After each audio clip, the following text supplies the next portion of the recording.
Thank you, Madam President, Commission. Uh, I'm Mitch Skiles, the administrator here.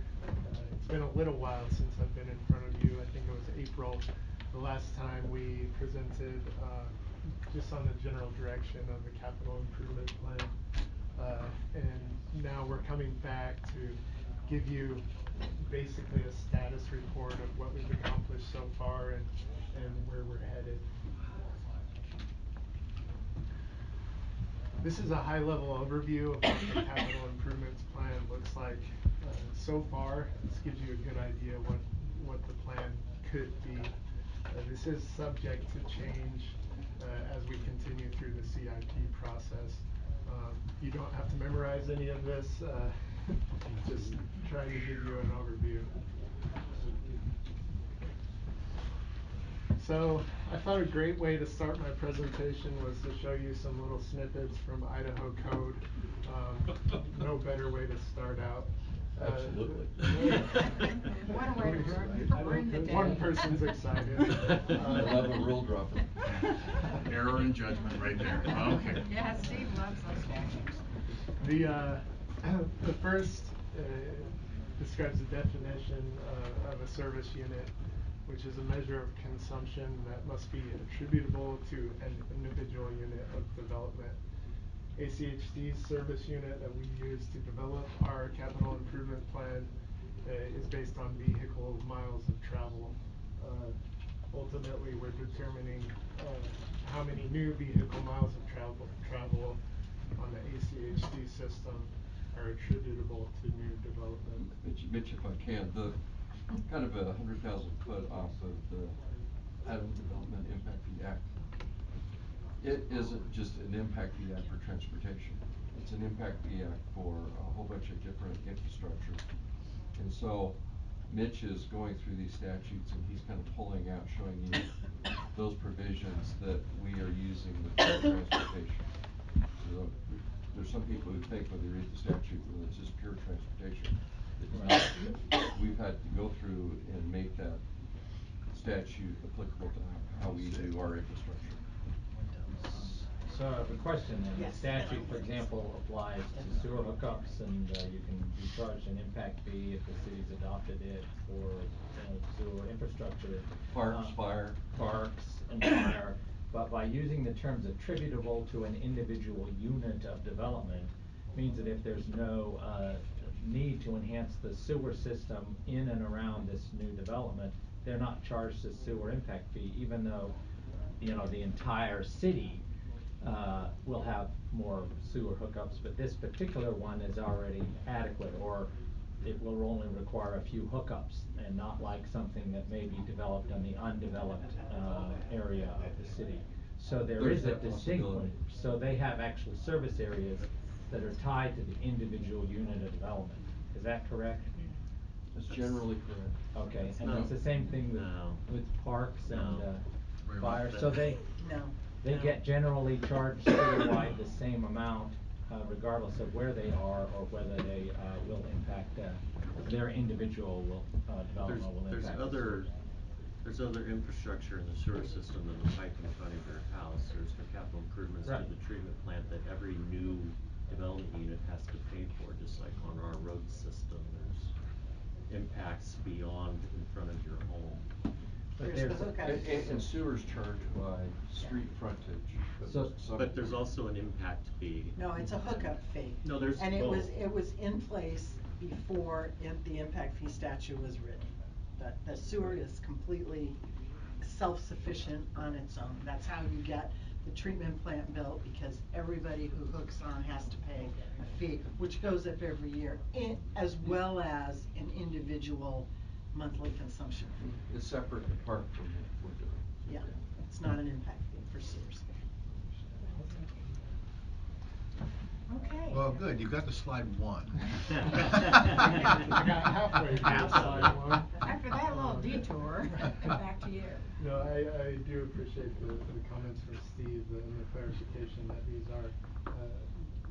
this is the broader Development Impact Fee Act.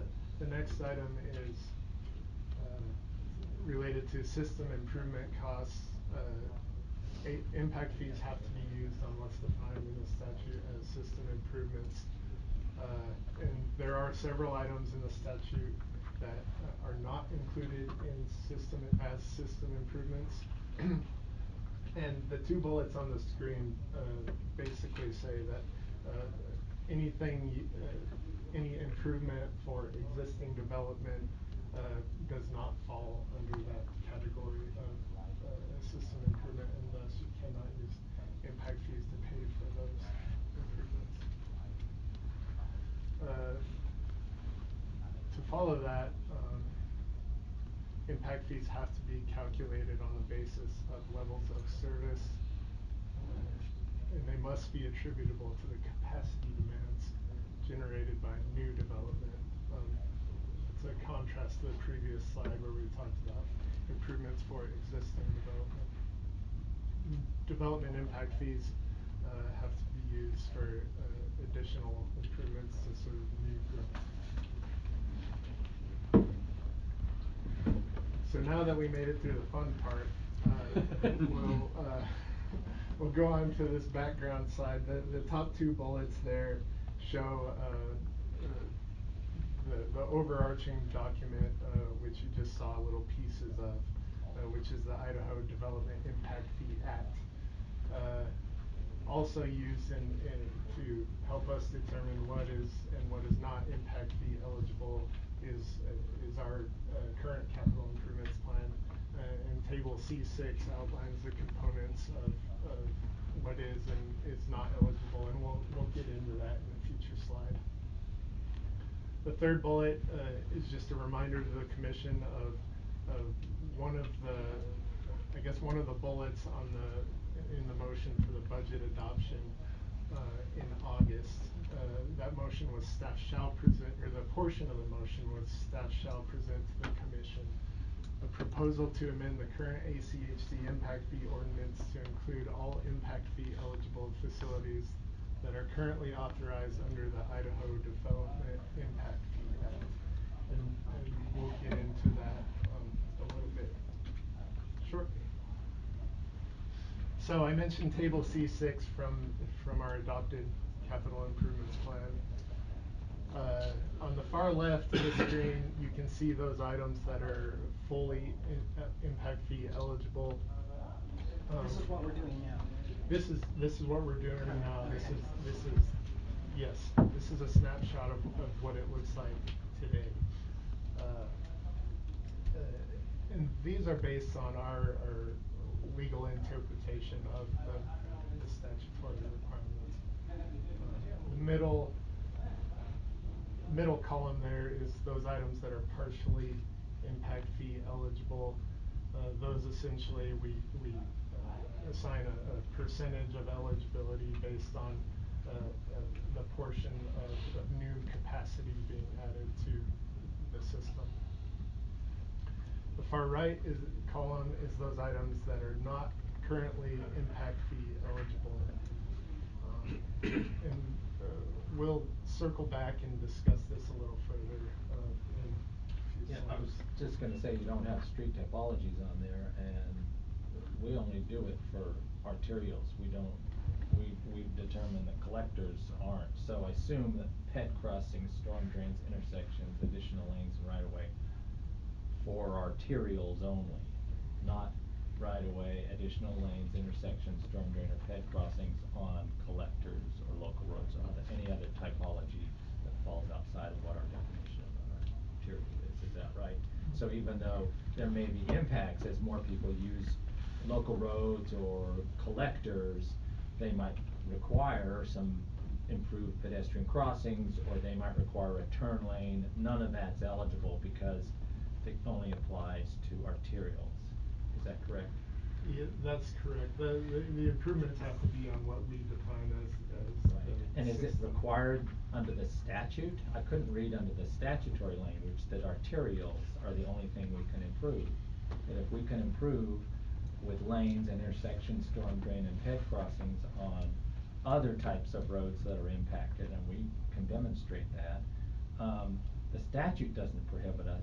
Isn't that correct? The statute doesn't prohibit us from using the money for those types of improvements. I'm seeing, thank you, that's the main thing cause that's where I get hung up mostly, is that we just take the typology of the type of roads that we can use impact fees on and then narrow it down just to arterials.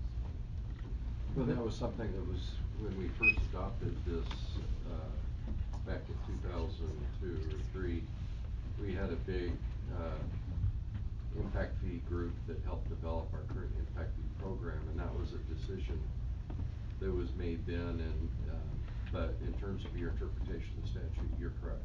And I think that's the basis of our request now. Yeah. It's now time to revisit that, because we have collectors and other roads that clearly are impacted by growth and need improvement, and they should be eligible for impact fee use. And I do have a slide. Did you have a question? Not a question, but it's just a comment. I was at the developers meeting where Mitch presented this last week, and in case, and I found this really great.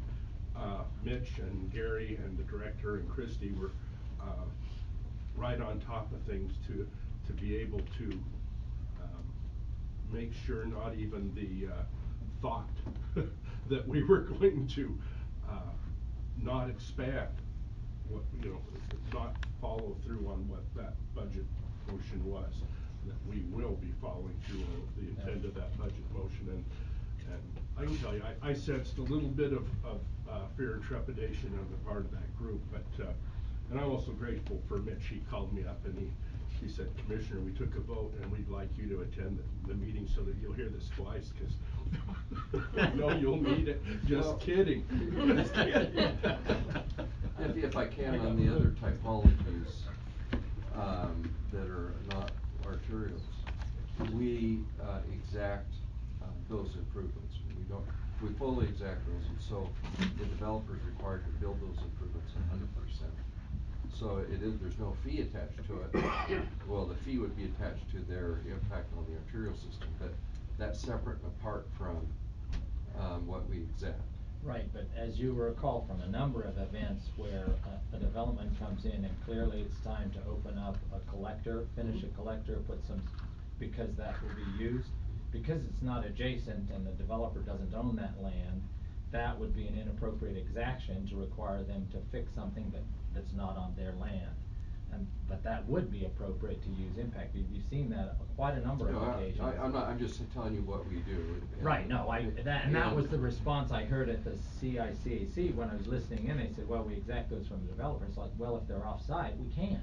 That's not appropriate. Not fully. And not all developers We can are do a gonna little be, bit, but not out of all. the goodness of their heart, give us some additional fee to use off-site, because most of them, they're not required by law to do that. That's right. If we can qualify those things, and we saw this in the Highlands, we extracted a generous donation to use to fix an intersection. That might have qualified if it met the criteria. I don't know. Well, but I'm just telling you that's what we do. We have both an impact fee program and an exaction program. Right, but the exaction one has to be. And we took a case to the Idaho Supreme Court where KMST versus ACHD, Right. and the debate was whether we had the authority to exact at the same time as charge impact fees. And it's clearly we have that authority. But we can't exact it if it's not on their property. All right, carry on. So this gives you a high level view of what we spend on impact fee eligibility. This slide, some noted this looks like Pac-Man, a blue Pac-Man. If that helps make it a little more interesting for you, go ahead and look at it that way. I certainly do. If we exclude all existing deficiencies from our project list in our capital improvements plan, or our funded project list in our capital improvements plan, 70% of those costs are currently impact fee eligible, leaving 30% that would not be. No, they're eligible, we just, okay. So is the 30% existing deficiency? No, this excludes all existing deficiencies, or existing So you're, projects that so are those existing non-impact fee deficiencies. eligible costs are basically like collectors or The something. existing lanes, the sidewalks, Existing lanes. landscaping, irrigation.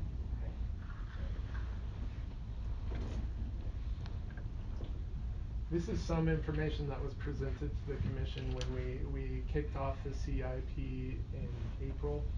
I wanted to highlight the top two bullets. The first is ACHD continues to maintain a single countywide service area. We have no intention of doing otherwise.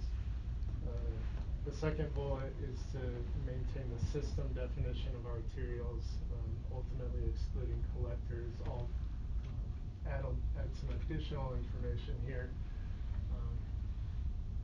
As Steve stated, collector roads, new collector roads are currently exacted through development at no cost to the district. The statute does have definitions. Correction, only those collector roads that are adjacent to the development, not those that are not adjacent. So there are collector roads impacted that aren't. Just wanna make that clear, cause it makes it seem like we can exact it, but we can't, and Steve just said that. The other item defined in the statute is, or the two items that are defined in the statute are project improvements and system improvements. We define the system currently as the arterial network, and not all collectors shown on the master street map can be demonstrated as necessary based on demands generated by new development. And sort of referencing back to the snippets of Idaho code that I'm sure you all memorized, the improvements to existing collectors or anything associated with existing development cannot be funded with impact fees. So circling back to this slide, this is slightly modified from what you saw earlier. We did present some options to the Commercial Developers Advisory Committee last week for some things that we feel we can reasonably include as additional impact fee eligible items. The first of those on the, I guess on the left column on the bottom, you see signalized pedestrian crossings. That was also in the previous list. Currently the only signalized pedestrian crossings that are impact fee eligible are those that are existing that we have to move due to widening a road. What we presented to the commercial developers group was to also include new signalized system pedestrian crossings. And Just on arterials or anywhere? It would be on the system, so on the arterial. Couldn't do that on collectors? We can exact them. No. If they have to. No, not at all, not under state law? The system is arterials, it's how we Right, but define the system. we define the system. We define, Right. we can Right. change the But definition if we of the define the system. system as including collectors, Uh-huh. we can't demonstrate we need all of the collectors that we get built today, and we can't improve any of the existing ones. So if we wanted a ped crossing on an existing collector, it would not be impact fee eligible. Because the collector exists today and we're not widening collectors from 2 to No, 3 but or what 4 if or you, 5 what lanes. if the situation is you're punching it through? That it doesn't exist now, but you're punching it through. If it were We would exact if it were a new that collector that. Even if it was not on the developer's land? If we defined the system to include collectors, and it was a new collector that we demonstrated we needed by the projected growth in the future, then perhaps that could be included. The problem is, there's a lot of collectors on that master street map that are there because the city said they wanted a collector there, not because their densities require it to be a collector. They could be local streets. That's the problem. They said they wanted a collector, and we support that. and they require that through their land use authority. It gets very dicey if you start trying to do that and say we have to include all collectors, then we're gonna lose the ability to get the collector system that we in the cities desire in a lot of these new areas. And it's not going to improve any of the existing ones. Exaction's a better tool for that than, So we would in effect lose revenue by putting collectors on the system. Cause it would then be all collectors and we lose the ability to exact the frontage improvements even on the existing ones. Okay. But the reality is these new developments, I've seen it on the, in the older parts of town, developments are encouraged, they're put in, and that puts an added strain and the need for safety on these collectors. It's directly related and it's probably attributable to the trip generated by these developments on these collectors, and yet we're saying the developer has to pay for something miles away and not for the collectors nearby that are being impacted by that development for safety. And I recognize we're required to use level of service, and we have also chosen not to have data collected on level of service for anything but automobile level of service. So we don't use level of service for any other form, even though that right of way is shared by other modes of transportation. Our LOS is only for cars. So. But you'll note, we also get the right of way paid for on the arterial system 100% by impact fees, even for outside the travel lane. So we are charging additional to provide space for those improvements. Right, but the priorities, we can't set those priorities. The priority might be for safety in an area than others. So what we do is the capital improvement plan and the way we use this forces us to prioritize those expenditures over the expenditures that we've determined under our calculation as being not impact fee eligible.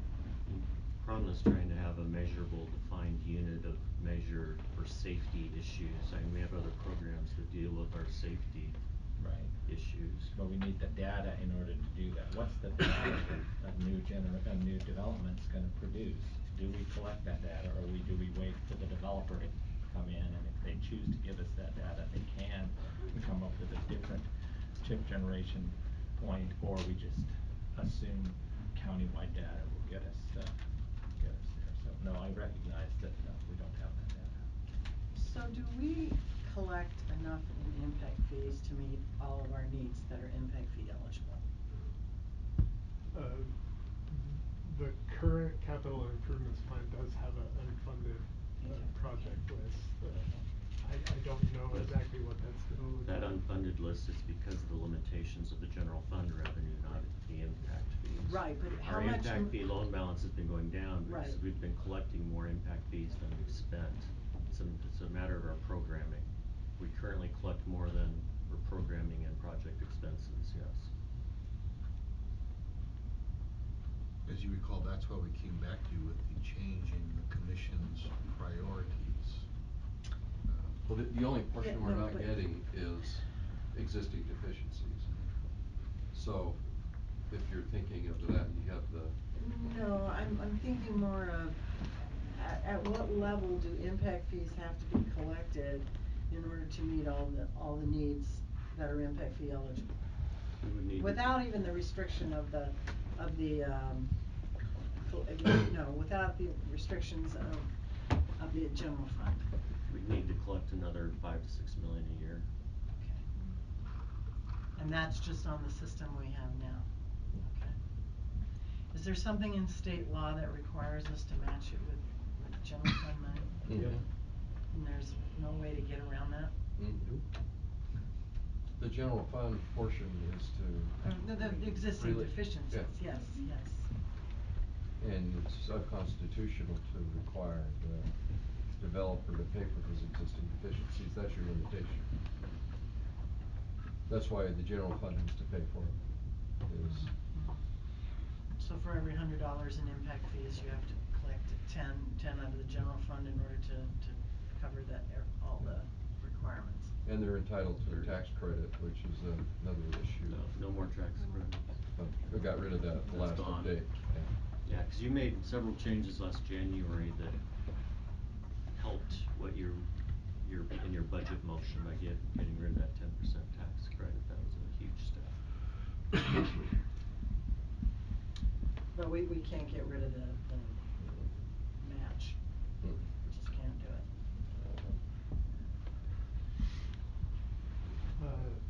One other item we put before the Commercial Developers Advisory Committee, and that is similar to before. You can see this additional lanes item in the fully eligible. That includes bridges. So when we go to place a new bridge in, we have to rebuild a bridge. Those currently, to rebuild the existing lanes or that portion of the new bridge is not impact fee eligible. Not all bridges are constructed in such a way that we can go back in and simply widen them. So our suggestion to the commercial developers group was to include all bridges as impact fee eligible, including the rebuilds. The feedback we got from them was to take into consideration the useful life of a bridge. So still only a portion of those existing lanes would be impact fee eligible, depending on how much of the useful life has passed. That's something that staff is willing to take into consideration as we move forward with the CIP update. Do we have to take that into consideration under the intent of our budget motion though? It would, I guess I would say that it is related to the budget motion because this would potentially increase the eligibility of bridges, even if we, took into consideration the useful life.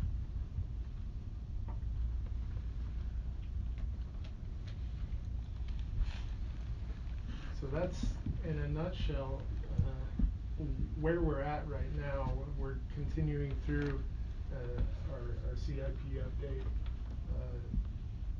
In January next month, we will complete our intersection analysis.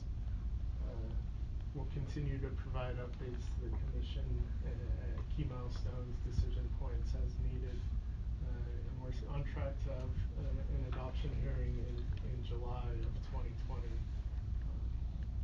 With that, I'll stay for any questions. So basically, the only additions based on the budget motion would be bridges and pedestrian crossings. Yes. It's the only thing allowable. Well, I mean, we could do collectors, but your analysis, have you done an analysis on how much money or how much would be done if we included collectors versus how much would be done if we didn't include collectors? We have not done Could you do that? Could you do that? Or would that be Gary? impossible? I don't know that we can do that. I don't know that. We attempted it once. The problem is trying to demonstrate the need for the collector based on the densities that the cities have approved in their land use plans, and particularly out in the undeveloped areas where they've included them on their as a street map and they're only showing an average of 4 to 6 units an acre. Could you go back though? Could you go back a period of time and determine how much we would have gotten from impact fees versus how much we got from exactions?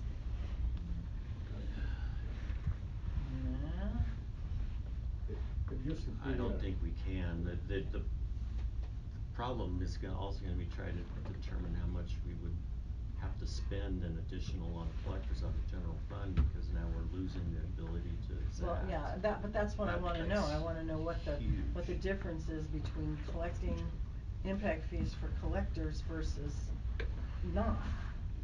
And would we collect more from impact fees? It's not even close. We would lose. Yeah, but that's what I'm saying. Is there any way you could at least ballpark it? Even going back and saying, you know, for the last 5 years, had we been able to collect impact fees for collectors, we would have collected X. We didn't, we got Y from exactions. Let me, Madam President, may I take a stab at this? As you know, Commissioner, we are intimately involved with the Governor's Task Force right Uh-huh. now on determining the new number of the delta between what is being spent on transportation to Hawaii versus what should be. That is a process similar to what you're asking, and we've actually hired the BSU think tank to work this. We have, I think, 8 or 9 or 10 key stakeholders that are putting a lot of effort into just getting to that point. Their task to get this done is in July of 2020. I'm going to, you know, we've got a tremendous staff, as you saw earlier, but I think what you're asking is a little bit above and beyond the So we don't have that. capabilities. The Let other, me kind of It bring would this probably up. take us $100,000 there's another to problem get though, that if done. you added collectors to the CIP, you don't get any more the impact fee doesn't go up because your CIP costs go up, because you're still constrained by that general fund portion of our budget, so you don't get any more money. But you Impact fee is added sitting more bank. costs. Well, unless you raised impact. So I mean, But we can't raise the That's true. fees prior because. to, And we can't get that part of the law changed? no, you can't, it's actually unconstitutional, so. We can but- constrain the way we're using other areas, so we can say we're not gonna spend it over here because we've constrained this so that we can open up, and because We've basically already that's setting a shown, priority. we've already shown in the CIP what is available to be spent. We're not saying, we're not requiring you to spend all of it there, but we're saying every penny is available to that isn't spent on maintenance. And once we've adopted the CIP, that's an entitlement to basically say this is what's gonna be, we're never gonna constrain those No, in you the can't, future. you can't say that. No. Of course not, no, so, but we can it's- change the CIP. Well, yeah, we change it all the time, Right, and so we say some this- projects go in these are and lower they go out. priority, then these are higher priority. Mhm. No, but- It's easier to say it's not priority if they're not even eligible, if they're not even on the table, you don't have the data to prove that actually would be a more. Well, I think one way to cost-effective think use about of your the question, dollars. Commissioner Baker, is that before we had an impact fee program, we exacted for arterials and collectors, and we would have, you know, hit and miss improvements Yeah, right. on arterial. So the idea of an impact fee program is that it's a trade-off. You basically give up the existing deficiencies, and we get only a portion of the, for the new impact, the new improvements. Same thing falls in with collectors. If you add collectors, you're not gonna get 100%. You're gonna get back to a portion, and that's the trade-off of having continuity within your system versus not. That's the problem why you can't exact next to your neighbor. So we're having a mix of a program. But with development and collectors, you'd be surprised how once you have a piece, the other pieces then fall in. And I think by and large, it's worked great. And any time that the commission wants to go and put in a collector unilaterally, you have the ability to do that and program it and open up an area. An example of that is Plaza Drive in Eagle. But not with impact fees. But it's with general fund, Right, correct. yeah, you have to compete, so But they have to be but the fees- prioritized with everything else. Yeah, but the fee, like Gary said, is you're constrained, and if the fee's not gonna go up if you include collectors. It's gonna just change what's in your capital improvement plan. So we would be able to do less. Yes. Yeah. Or we would get less, We would get basically. less, Yeah, because you we'd would do spend less. more on collectors. Yes, yeah, let's do that. So- Well, I think part of the problem is everybody, from the beginning when impact fees were put into place, everybody thought that was the panacea, that was gonna make development pay for itself. Development was always gonna pay for itself under impact fees, and that couldn't be further from the truth. So. Well, the only changes getting that we close. could do is to go. No, I mean not even just roads, I mean everything. No, but I mean, the things that we could do is go in and change what system improvements are eligible and expand that and change the definition in Idaho law. But that's just going to, it's a game of whack-a-mole, it really is. Well, we really need to get rid of that general fund match, that's what we Well, really you need can't to do that because, So the underlying clause We in the need to. statute, we just sort of live with them, and the consequences are that the incentives are for big, huge developments, than for the infill developments that have less trip generation, less impact on that infrastructure and other infrastructures, parks, sewers, law enforcement. So there's all these other things, they have less impact on those. We can't charge them a lower fee.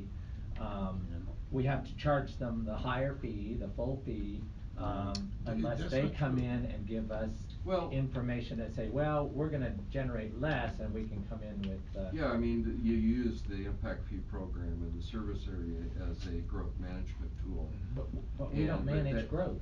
That's right, the Exactly. cities do, We're- and if they don't want right, which it, is- say no. Which is why. It's easy. But the cities Mhm. don't charge Yeah. the impact fee So for do it. transportation. No, but they charge it for police, That's the- fire and parks. That's right.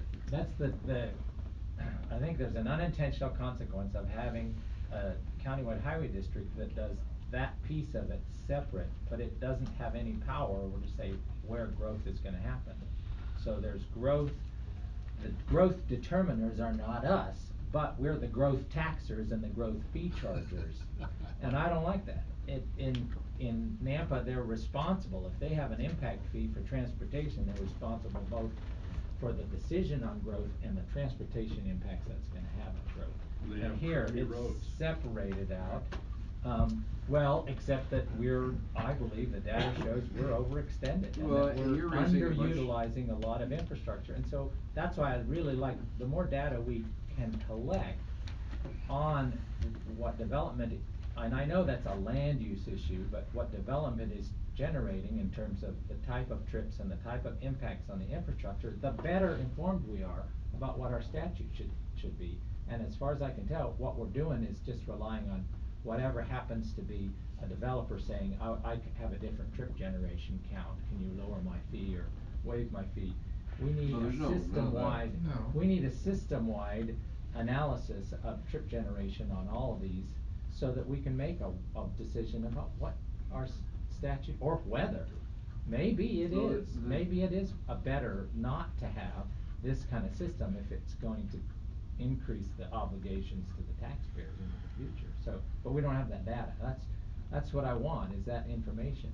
Well, that kind of it's not data. an exacting science. I'll Of tell course you it's that. not. And Nothing is, and it's hard. And what we use for trip generation is what every jurisdiction uses. It's a broad shoot on the type of land use that's there, a bank, a car wash, and the trip generation is calculated off of data that is really developed across the country. But we could say the trip generation ought to be valley-wide, not just countywide. It ought to be valley-wide. So, or at least the money applied valley-wide, so that, I mean, the cities are constrained to their own jurisdictions. This is the impact on the city sewer system, this is the impact on the city parks department and the law enforcement. But we're saying this is countywide, and well, logically, that ought to be valley-wide, or maybe even statewide. If you're saying, well, we're only gonna use it for these kinds of things, and we don't wanna use level of service for any other forms of transportation that might actually mitigate the demand and the need for automobile trips. I think that it's not personal, it's a complexity that's been created by that statute, as you pointed out, Mitch. It was written for all jurisdictions. That's And why it's mostly written for the jurisdictions that either give the thumbs up or the thumbs down to growth, and we don't do that. That's not our job, but we tax people for the consequences of Well, growth. actually, the impact fee was put into place originally for transportation, and then That's the exactly right. cities have been piled on with the parks, the fire, and the police. So originally, it was, for And years, the it was Impact just Fee Act was still transportation. from other jurisdictions, Yeah. Right, But other jurisdictions the within the genesis was countywide highway definitely district. transportation. Right. And I wish you would have been, many of the questions that you're having right now in the discussion is what we had as part of Blueprint for Good Growth. Right, well, it doesn't mean it's over, it means that because clearly we're spending money, we're being asked to raise taxes every year, and that's why I object to raising taxes for something but for a system that in fact may be more expensive than it needs to be in terms of maximizing the use of existing infrastructure. And you know the difference between the fee and the tax. Yeah, of course, yeah. This is a fee. Yeah, exactly. Yeah. And if the fee doesn't cover the impacts of growth, we tax. That's right. And That's the distinction. And that's why I appreciated that this being tied to the tax increase this year, and if we are not able to do that, we should revisit whether we should be getting us off the hook using Well, the the tax is the wallet. Is the general fund. That's the It's relationship. still a tax, it's still a Yep. cost. Okay. Okay, Pretty anything further? serious. Way to go, Mitch. Thank you, Mitch. You get a 6. So you're gonna move forward though with the bridges and the pedestrian crossings? We'll be coming to that in January on that. I'd like two things. One is if we suspend this ordinance, repeal the ordinance and use an exaction process. Now that arterials are largely built out, I'd like us to evaluate that. The second is look at what would happen if we actually used levels of service of other forms of transportation to mitigate trip generation by cars. And the third is the kind of data on trip generation from residential units in different parts of the densities around the county. So those three things would really help. I mean, if you don't wanna provide it, fine, I understand that was necessary for me to support the tax increase this year. Well, we're gonna be having an executive session on this topic in the near future. Commissioner Hanson, that's something that I'm gonna ask the board, the council to make a recommendation. That is a tremendous amount of requests, and you need 3 to jump on board with the staff do that. This is a big deal. So again, Madam President, if you all wanna do that, that's fine, but I'm not gonna take any action at I this can't point. think of a single arterial in southwest Ada County that we don't need to be working on a whole lot. Exactly. I can't think of a single collector in southeast Ada County that we can't be working on. So, if I could, thank you, Merry Christmas to all of you. We have 3 signatures for you before you go. Merry Christmas to all of you. Oh, good, sure. And please take some.